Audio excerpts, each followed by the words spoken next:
Hi guys, good morning. We're here on a Monday morning. Hi Kelly, how are you doing? Good. How are you? Very good. It's exciting because today we're actually together. Kelly's right here by my side. You guys cannot see her, but we are here at my new office, which is exciting in Harrisburg. And we woke up to a white morning. Not too bad. It's actually not too much snow, but just enough to look pretty outside. So today we have a topic to you guys that's going to be going over how to prepare for this coming market in 2023 now that we just entered, and how to better yourself and prepare yourself to purchase in 2023. But as usual, we're just going to do a little quick recap. And as usual, Kelly will be the one taking the honors on that one.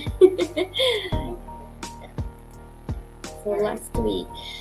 Yep. Last week we talked about how to make your offer more competitive, Yeah. and we had 9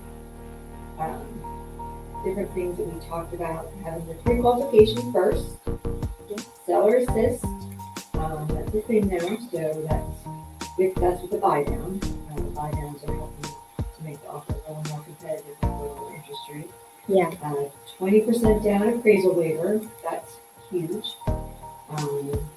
Having a little bit more earnest money to put down, along with having a higher down payment. Yeah. Limit any asks or extras, kind of helps. Yeah.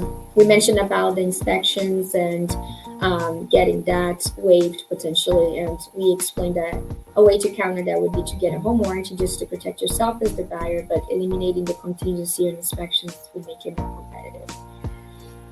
Yep. Higher purchase price, which resonates having a little bit more earnest money. Yeah.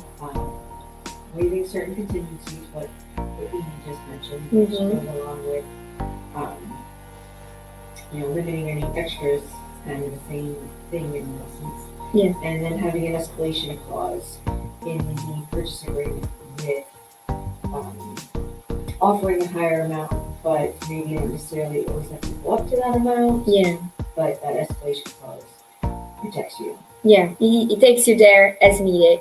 And then we also mentioned about the appraisal contingency, if you're able to completely remove that, if you have enough money, or you can just determine a specified amount to cover any gaps, and then that guarantees the seller a certain amount and makes your offer more competitive as well.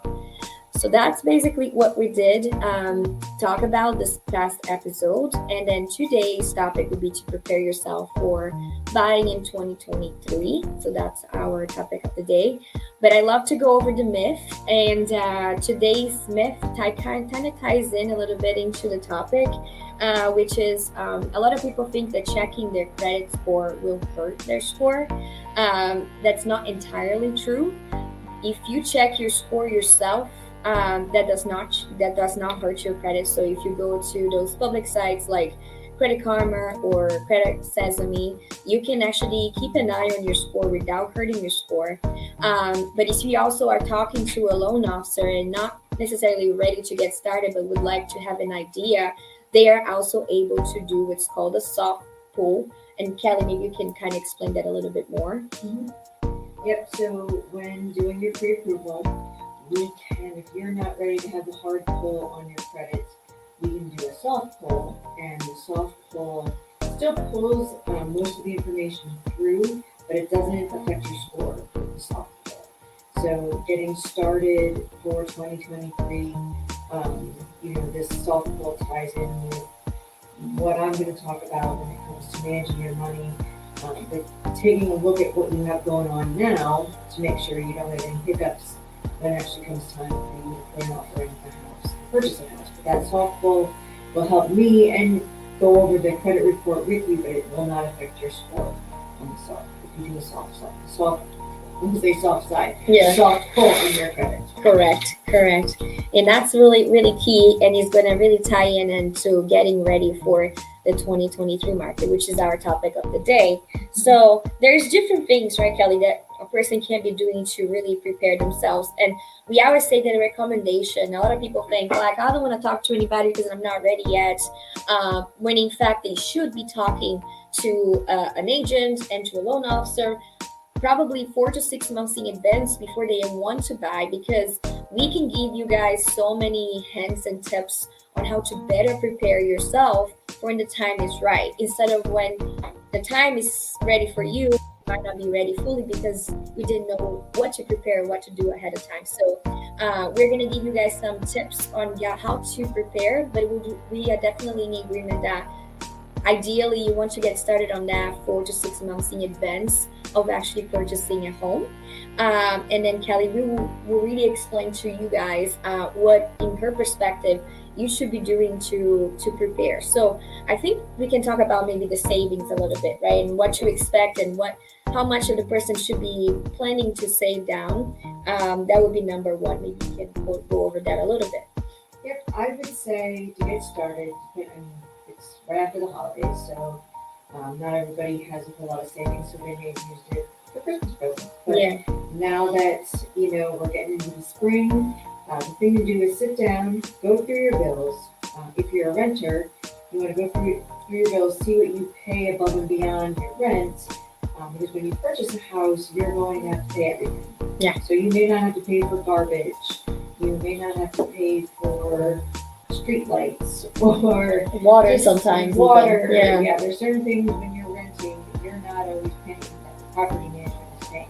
Big one is taxes. Yes, the big one is definitely taxes. Yeah. So, and because when you purchase a house, not only when you escrow, you need that full year of taxes up front, but then that gets included in your payment each month. So it gets split out 12 ways, and so you need to think about, okay, well, what do I want my payment to be? So my rent may be $1,000 a month. If I want to stay around that, that's where you kind of have to look at, what your other expenses are that you have that maybe you want to cut back on to be able to make a higher Ooh, payment. Kelly, maybe just wait a second. It looks like you may be muted. So let's check on your mic. So your mic is muted right there. Oh. Yeah. So can you get up there? Yeah.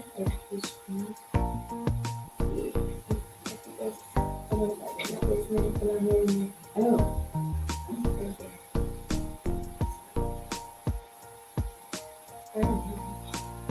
I can check.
Let's see if I can get a confirmation from someone that if they are able to hear us.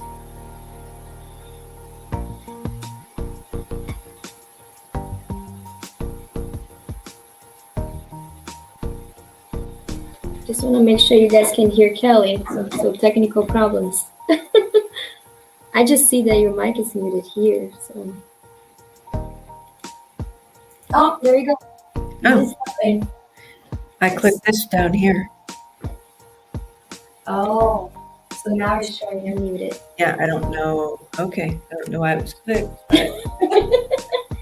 Now Okay. it's going. All right, moving on. Sorry, technical difficulties. I Yes. thought it would work out with both of us being here, but clearly not. We should have tested ahead of time. So, So going back, we're talking on the savings, savings setting up your budget. and setting up your budget, and you want to sit down and go through. I would say the first thing is to sit down and go through all of your stuff. It's after the holidays. What credit cards do you have? Because I'm sure may have ranked them up a little bit. Just to kind of, my husband and I, we manually write everything down on a piece of paper, and it's very old school, but it works the best for us. Lots of people have spreadsheets.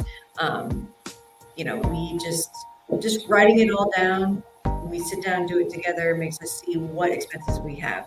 Because when you purchase a house versus renting, you're going to have more expenses that you'll be paying for. The main thing is taxes. The real estate taxes you do not pay, but there's going to be some other miscellaneous bills that you don't pay, like street lights. You're going to pay garbage.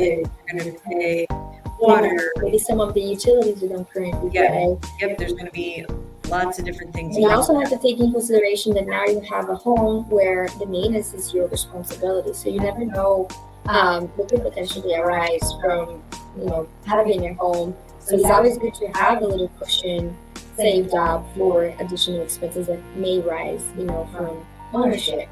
And really understanding what is a good budgeted monthly payment that you would feel comfortable will actually help determine the purchase price that you should be going for. And that will also, adjust your expectations, because a lot of people sometimes don't realize, like, oh, I want this and this and this and this in my home.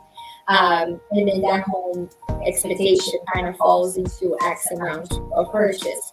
But then when you actually break it down and look at, okay, that purchase price, how much would be the monthly payments? Now that monthly payment's no longer exactly what you're looking for, that fits your budget, your specific budget. And a lot of people don't think about that, right? Sometimes they may be approved for much more than what they are willing to actually pay monthly. And I think that's a big one that for people to prepare mentally of like, okay, what is my desired monthly payment that's comfortable within my personal budget, regardless of how much you can actually qualify for.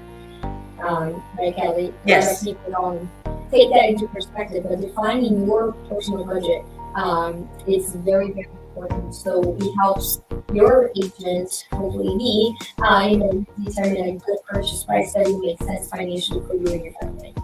Correct. And it's always good to have a couple months reserves. The norm is 6 months reserves, but at least 2 is good as well. But up to 6 months reserves in the bank. And just like Nini said, if you're paying, maybe there's a number you want to stick out, you're paying in rent, or you're okay going a little bit above. So that's where you reach out to me to get your, I offer free consultations, or if you're ready for your pre-approval, that's one of the things that you do first. With a pre-approval, I would need to do a hard pull to have an initial pre-approval, but I was muted when we talked about the soft pull. But that's right. So just again, I can do a soft pull just to review your credit. It will not hurt your credit if I do a soft pull on your credit, which I can do. Yeah. And but yes, just sitting down and going through all your bills to see where you can save, where you don't need to spend extra. That cup of Starbucks every day, you maybe limit it once or twice a week. It's amazing how you sit down and look at how much you're spending in that. Just putting that money aside each month or out of every pay adds up for you to have savings. So that's one of the big things about going through all your bills and looking at what you're paying, because when it does come time for you to purchase a house, you are going to have more, but it's also your house. So if something goes wrong that doesn't get covered under your homeowner's insurance, you have to pay for it. So, homeowner's insurance is key, but there are going to be things that the homeowner's insurance is not going to pay for. Yeah. And you have to keep that in mind, because if there's something goes wrong in your apartment right now, you can go to property management and be like, I want this fixed. Correct. So I can say you're going to have ENITs. is a really good example. I had that when I lived in an apartment. You know, you don't have to worry about, you call property management and they get an exterminator in and they take care of ants, bugs, or whatever kind of bug that you have. But if it's in your house, your homeowner's insurance doesn't cover. Yes. So you have to, get in contact with Ehrlich or somebody to do that, and that's a cost to you. Exactly. So there are many things that you need to do when it comes to looking at your budget. The other thing coming up is it's tax time. Yay! So it's good for some people, not for others. Yeah, very true. So if you're self-employed, we need that tax return done. Now it's January, so it is a little early. Yeah. Some people get right on it, some people don't. I don't really know what the percentage is, who doesn't. I come across a lot of people who don't. Obviously, you can get it extended, but we need, as the lender, we need to see those tax returns done. At least a 2-year history, at least. So if you're planning for spring purchase, make sure you're working on it now. So last time we were saying, like 4 to 6 months is the planning time, because there are things, especially depending on the time of the year, that you need to make sure is getting done. And taxes, if you're self-employed, that's one of them. If you're not self-employed, if you actually have a W-2, it's not as important. No, right? it's not. Yeah. Obviously, yes, get your taxes done. Yeah. But we do check that to make sure you do your taxes, but not until after April 15th. Do we really check to see if you did your taxes? Mhm. To start for the spring, we would just need your W-2, which everybody should have a W-2 by January 31st. And if you are somebody who gets a return, that's a nice thing to keep in the bank and use that as your down payment, reserves, closing costs, whatnot. It's good to hang on to that money if you're looking to purchase a house. And, we don't question that. So, because it's, for a lot of people, it may be a big deposit. We wouldn't question that because we would see it coming from the IRS, whether it's automatically deposited or you receive a check in the mail or whatnot. We are able to prove that. And that is a big thing. So if you are getting one, then it makes sense to do your taxes sooner than later to see what that return is on your. Because it will help you with your costs, right? It will give you a little bit extra money to use towards your down payment and closing costs, which if you have questions about, what to expect as far as costs overall when buying your home, please watch our episode about the closing costs. We really break it down and explain to you guys percentages, exact amounts of what to expect when you're buying a home. But just keep in mind that you could use your return to actually cover the down payment and closing costs that you may be expecting to have when purchasing this spring. So, and the only thing I want to say, and I try to say in every single one of these, is talk to your lender first. yes, Find out to Leslie, I'm looking to Kelly. before you reach out to Nini for to go look at houses, don't waste her time if you are not quite there yet. So, I don't have to do a pre-approval. Like I said, it's free. You can call me anytime and we can talk about what you can afford. And that's really, and I'm having the information here below. So if you feel like you are, in that position where you're thinking about it and you want to get started, but don't know yet what to expect and would like to do a free consultation, do reach out to Kelly and then just kind of get started on that and understand, what you need to do and better position yourself for buying this spring, which our last episode we did explain about how to be competitive, and we are expecting that potentially the spring is going to be a little bit more competitive because everybody's coming into the market with the same idea of using their tax returns and better prepared for a purchase. So just expect that there may be some competition. Overall, the market inventories are still low, as we're not in a balanced market at all. We're definitely not on a buyer's market yet, but in the end of this, I'm gonna kind of go over what to expect overall market in 2023, so you guys gonna have an idea. And it's not going to be like it has been, a really strong seller's market, but it's definitely not overall buyer's market, but we're seeing more possibilities and more room of negotiation for the buyers overall. So if you want to really understand and prepare yourself, make sure you give a call to Kelly and get started on that ASAP. So she can, get you in line and prepared for it. I think one more thing that we can mention too about getting ready is about credit, right? A lot of people may already have a pretty good credit score. A lot of people don't, or the better you can get, the better it is, because the interest rates they're overall high, but if you have a better score, you can get a better rate. So the better you can get your score at for the spring, the better it will be for you. And one of the things you can do is correct some errors or inquiries that may be incorrect or anything that may be funky looking on your score. You can actually take care of that. And if you do talk to Kelly, she can actually show you those and point things out that you may be able to remove or get it corrected prior to getting your pre-approval, and then that will help you, like I said, lower your interest rate, right, Kelly? Yes, because I actually have a system in my loan system that can get it removed off your credit report. So, yes, and I have helped people. So credit is definitely huge, and if I do the soft call, we can sit and we can look at it, talk about it, and see what we can do to help increase your score if need be. Yes, exactly. And one thing too that people don't realize is that by talking to you, they will be able to better understand what kind of mortgage options are available to them as well, right? Because Yes.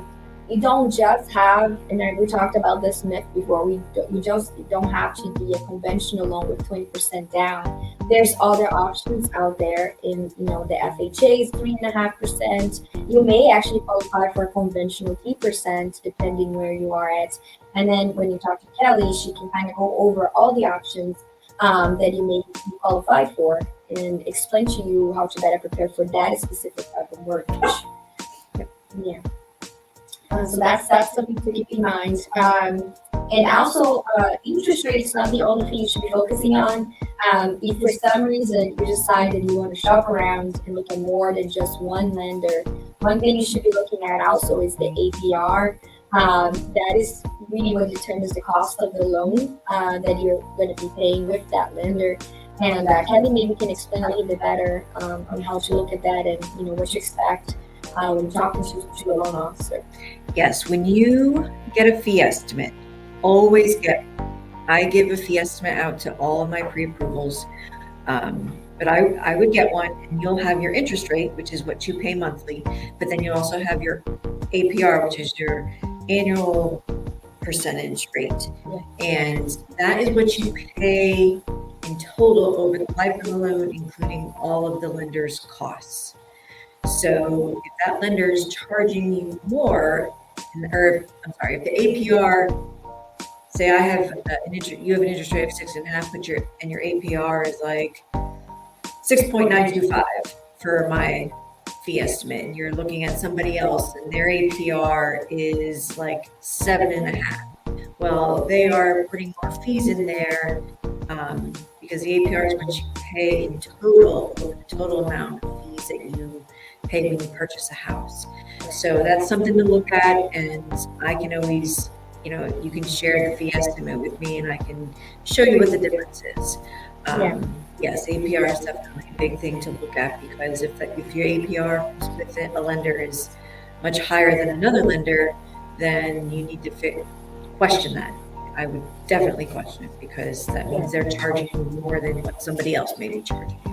Yeah, and a lot of people don't know how to compare lenders, and they think they just gonna have to want to be done. I mean, unless you're talking to Kelly, that's fine, it can be done. Yes, you talk to me, that's all you need. But if you are looking to shop around, which is I always recommend it, you do want to do your research.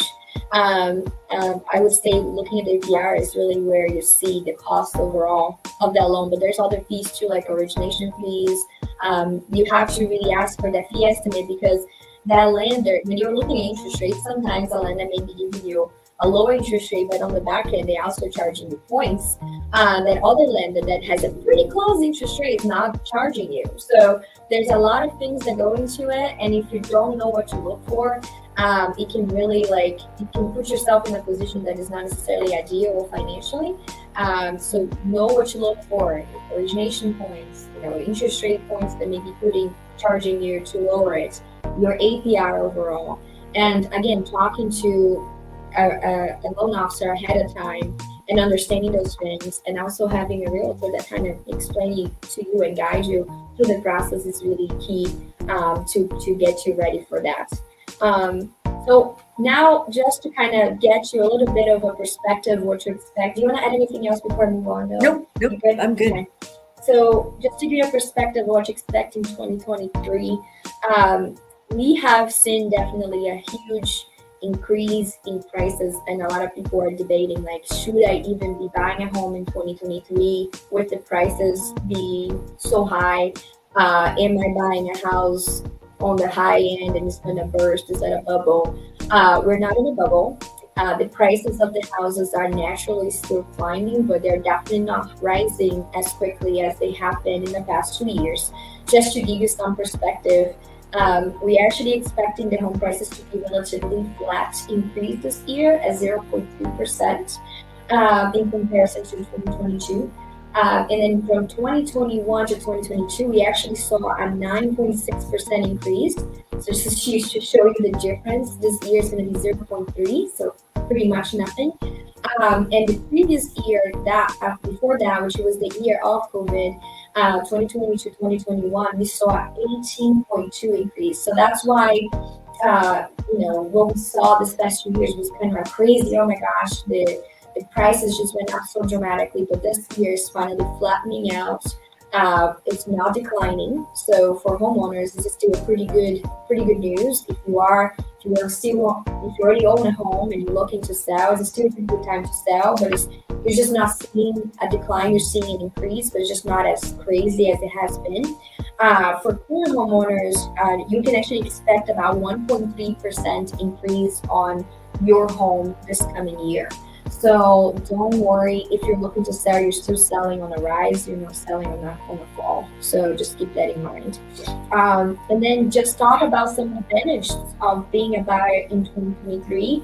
As you just spoke, we're seeing a flat, price rise for homes, which is good. That means you're just continuing with that same price range. We are also seeing the mortgage rates are starting to stabilize. So the interest rates are expected to be between 5.2 and 6.8, and that's pretty much what you're seeing too, right, Kelly? Just around that, you think? Is that? I would say between 5.5 to 7. 5.5 to 7. Yeah, but Okay. give or take. It depends on the product, the Yeah. person, the price. It's hard to. It's better to give a bigger range because you just never know. Yeah, that's pretty close. 5.2, 6.8, so 5.5 to 7. Yeah, and I think that's the national expectation too. So of course we're gonna be seeing that differences in states, or sometimes even depending on the person itself. Because again, your credit score is a huge key factor when it comes to interest rates. So if your score is better, you're going to definitely be more on that lower end expectation of the 5.5 to 5 to 6. But if your score is a little lower, you probably can expect to have 6.5 to 7. So just keep that in mind. And then also buyers are, like I said, going to have better negotiating room this coming 2023, which we are already starting to see. At least I am starting to notice that, where homes are starting to sit for a little longer. Of course, there are some still pocket markets that are still pretty heated, pretty competitive, but overall, the houses are sitting in the market longer, and the buyers can come in and actually try to negotiate a better deal. And by negotiating a better deal, that could mean lower price. It could mean that you can get potentially seller's assistance, which if that is the case, always remember that you can do the 2-in-1 buy down. If you don't know what that means, watch our episode about the 2-in-1 buy down. But it lowers your interest rate by 2% the first year, 1% the second year, and then goes back to normal. And at that point, we're hopeful, 2 years from now, the interest rates are going to be much lower, and then you can refinance with Kelly and get yourself a better rate at that point. So, great things coming this 2023, and I think overall we're still going to have a pretty busy market, but at least not as crazy as far as being difficult for buyers. I think it's going to be a little more flexible and more kind to the buyers this year, where you can definitely have a little more power, negotiate better deals for yourself. But in the selling side, it's still a pretty good market for the sellers because overall, low inventory, more buyers than houses, and your prices are still in the rise. Like I said, 1.2% is expected this year as far as equity increases on your homes. So that's all I have for today. We're rattling on. Look at that. Yes. And good news, Kelly. Looks like even though you're muted, my mic is picking up your voice. So Oh, well, that's good. we're just quieter because it was further away, but I think you're not completely one of us. So we're the whole beginning of it. So I guess that's all we have. Kelly, do you have anything to add for us today? I don't. Yeah. Are you excited for the 23 market? I am. Me too. It's been a little slow, so Yeah. I like to be busy. So, Yes, me too. so everybody who's looking to get ready for the spring market, give me a call. I We're ready. love to help people get ready for it and ready to purchase a house. So.